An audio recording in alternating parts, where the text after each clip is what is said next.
Kang Pipin menyampaikan PKS hingga saat ini masih istiqomah dengan aman. Nah, kalau misal dari Mas Ipang sendiri melihatnya kira-kira untuk kans dari Kaisang Pangarep ini lebih banyak elektabilitasnya di Jakarta atau di Jawa Tengah. Tapi dijawabnya nanti, diulasnya nanti, usai jeda kami segera kembali.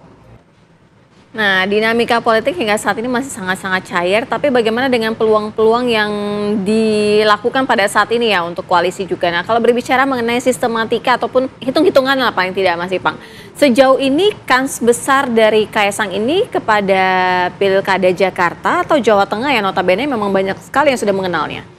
Iya begini Mbak Sira, memang sebenarnya dalam konteks pilkada tetap ada KPI ya, keperluan indikator yang alat ukurnya nggak bisa asumsi persepsi pikiran liar, harus terukur, harus dikalkulasi, dihitung ulang, dicermati.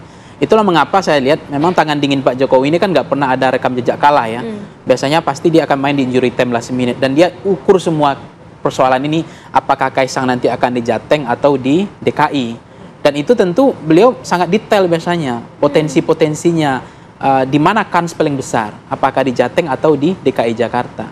Nah, yang pasti tadi hari ini kan per hari ini restunya udah keluar, berarti kemungkinan Kaisang udah hampir dipastikan akan berlaga di DKI dan di Jawa Tengah.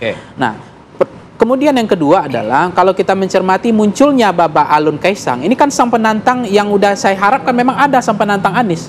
Karena sebelum ini saya lihat seperti kotak kosong. Kecuali ada waktu itu RK pun masih seperti saya lihat masih ragu, ibaratnya beli bebek tapi masih beli bebek masih ragu nih. Karena kalau bebeknya disembeli ragu, bebeknya yang terbang kan itu. Masih ragu-ragu karena menghitung ulang lagi Jawa Baratnya. Sepertinya kan di Jawa Barat ya, gitu ya. Artinya nampaknya ini bola panas yang dibilang tadi, saya diskusi sama Bang Dede, ini bola panas yang dilemparkan oleh Gerindra atau oleh Golkar atau oleh partai lain bahwa memang nampaknya Golkar ingin tetap Ridwan Kamil ada di Jawa Barat. Nah, sehingga disiapkanlah oleh Golkar disodorkan nama baru, pasangan baru. Dan ini kan bukan press open tapi the power of kepepet, bukan the power of kepepet, kejutannya luar biasa. Ketika muncul nama Kaisang Posyotoning sebagai gubernur dan Babak Alun sebagai wakil gubernur. Nah, ini akan disiapkan. Kemarin kan ada pertanyaan, siapa lawan tanding yang sebanding melawan Anies? Siapa yang berani melawan Anies? Nah, ini muncul nama dari Golkar. Tapi Ridwan Kamil di skip dulu, digeser lagi ke Jawa Barat, dimajukanlah pasangan simulasi ini, Kaisang, Babak Alun. Dan kemungkinan mungkin 1-2 hari ini akan keluar surat tugas atau rekomnya, saya nggak tahu akan keluar atau enggak dari Golkar. Artinya belum keluar nih? Ya, sampai sekarang setahu saya belum, per hari ini belum. Nah, ini ada kemungkinan bahwa akan ada 2 peta menarik di Jakarta, yaitu Kaisang dengan Anies Baswedan. Nah, Kaisang itu merepresentasikan Kim, Koalisi Indonesia Maju. Anies merepresentasikan Koalisi Perubahan. Itu kan juga menarik sebenarnya, walaupun irisannya nggak inline. Kohabitasi koalisi kita pusat ke daerah. Tapi kan kelihatan tuh bahwa Pak Jokowi menyiapkan lawan tanding nih untuk melawan Anies. Karena kalau Anies maju di Pilkada DKI Jakarta, menang, ada kemungkinan batu loncatan itu tetap kepake, bahwa yang menang di DKI Jakarta lampunya tetap terang. Artinya punya kesempatan untuk bertarung di Pilpres. Nah, sementara ada juga yang dibilang tadi, Mas Dede juga saya diskusi, bahwa pasangan Prabowo Gibran akan dibuat pasangan yang 2 kali periode gitu, tidak 1 periode. Nah, kemudian yang menarik di Jakarta, kita geser ke Jawa Tengah. Ini menarik, poin kedua.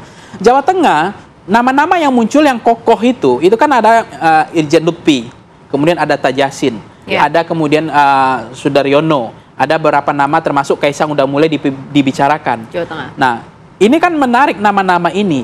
Nah, kalau misalnya ada orang mengatakan bahwa Yaya Lutfi hari ini elektabilitasnya katanya bagus di Jawa Tengah hari ini, itu nggak bisa lepas dari tangan dingin Pak Jokowi juga, endorse-nya Pak Jokowi.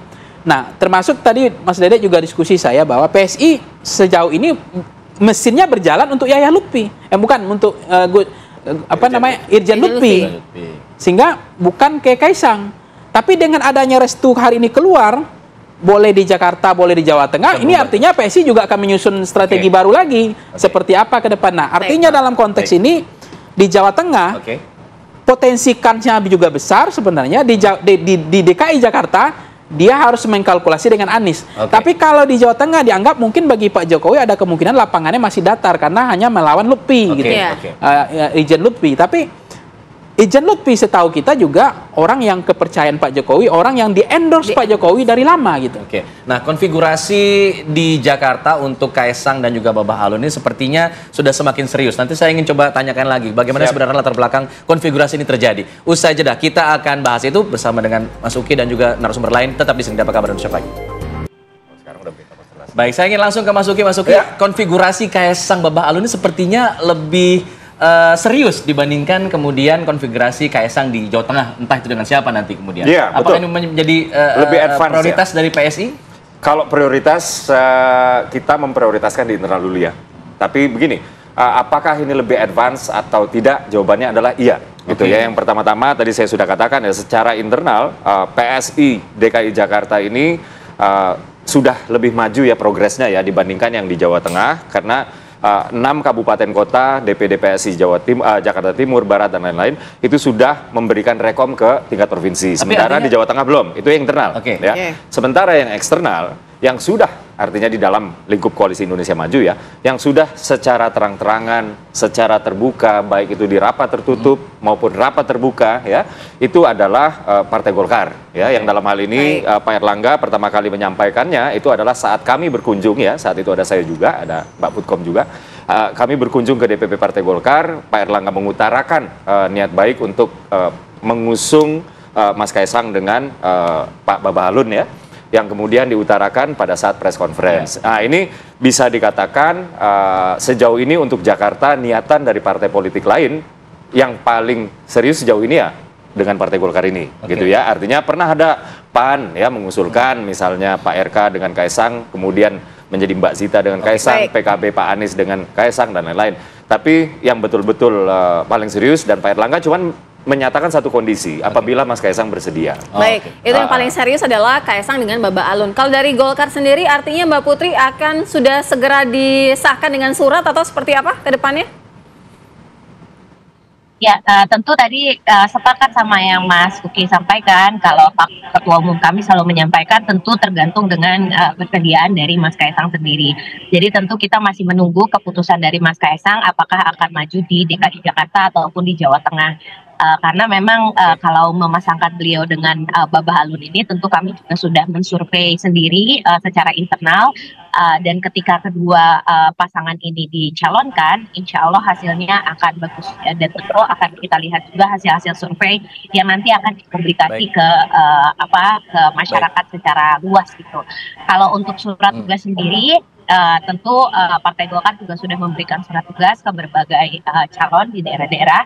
Jadi kalau tadi sempat dibahas terkait dengan Kang Emil itu memang penugasannya ada 2 di DKI Jakarta dan juga Jawa Barat, dan tentu kami juga masih melihat hasil kinerja beliau selama ini selama berkampanye, dan juga nanti tentu keputusannya akan menunggu komunikasi dengan Partai Koalisi Indonesia Maju.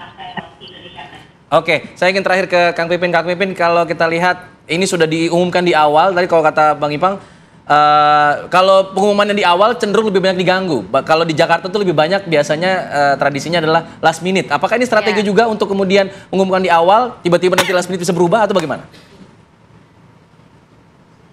Ya, di awal karena kami ingin supaya warga Jakarta ini tidak seperti beli kucing dalam karung. Jadi kami sekali lagi lebih mengupayakan mendapatkan dukungan dan restu dari warga Jakarta untuk pasangan Anies dan Pak Sohibul Iman ini. Jadi kami sampaikan saat ini sudah mulai door to door, rumah ke rumah, kemudian sosialisasi, konsolidasi internal kami juga sudah dilakukan, komunikasi politik juga sudah dilakukan. Jadi secara rasional kami meyakini bahwa partai-partai termasuk partainya Mbak Putri, Mas Uki ya tentu akan memilih siapa yang peluang menangnya besar. Dan kami meyakini kalau di survei Kompas, Litbang Kompas kemarin, memang yang tertinggi adalah Mas Anies Baswedan. Dan kami yakin ketika dipasangkan dengan Pak Sohibul Iman, antara ketokohan dan mesin partai ini akan saling menguatkan. Sehingga bagi kami ini peluang besar untuk bisa kembali memimpin Jakarta pada 2024 nanti. Jadi sekali lagi kami berharap mudah-mudahan ini buat Jakarta, kami insya Allah akan silaturahim dengan warga ya, dan selain juga dengan partai-partai politik. Baik, Baik, terima kasih Kang Pipin, terima kasih Mbak Putri, terima kasih Mas Uki, terima kasih juga Bang Ipang sudah bergabung di Apa Kabar Indonesia Pagi. Saya ingin tutup dengan sebuah pantun. Musang gurun dari Belanda, berakal cerdik, makannya jambu biji. Kaisang 30 tahun udah bisa maju pilkada, masih kalah sama Torik 2 bulan udah haji.